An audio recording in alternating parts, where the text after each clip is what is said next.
Frozen chapati. అబ్బా rest తీసుకున్నామండి, ఇప్పుడు రొట్టెలు కూడా చేయాలా? ఇట్లా అనిపిస్తుందా మీకు కూడా? అట్లాంటి మూమెంట్స్కి ఈ హ్యాక్ ఒక టోటల్ సేవియర్. చలో లెట్స్ మేక్ దెమ్.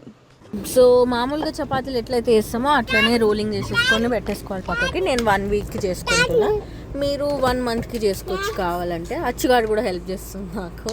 1 మంత్ కంటే ఎక్కువ వేస్తే ఫ్రెష్గా ఉండవు. ఫస్ట్ పెంక పెట్టండి.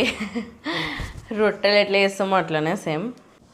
ఈచ్ రోటీని just few seconds each side కాలిస్తే సరిపోతుంది.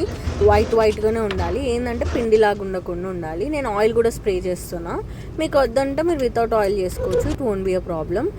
రొట్టెలు కాల్చిన తర్వాత ఒక దగ్గర ఆరబెట్టాలి, అంటే చల్లగా అయ్యే వరకు ఒక దగ్గర పక్కకు పెట్టాలి. చల్లగా అయిపోయిన తర్వాత ఒక డబ్బాలు వేసేసుకొని పెట్టేసుకోవచ్చు.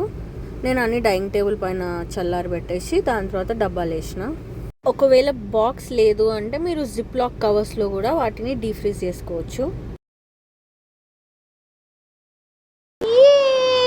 Let's freeze them. నైట్ నేను చేస్తా చపాతీలు, అప్పుడు చూపిస్తావు ఎట్లయితాయో. రాత్రి అయిపోయింది, ఫ్రోజన్ రోటీ చూద్దాం ఇప్పుడు.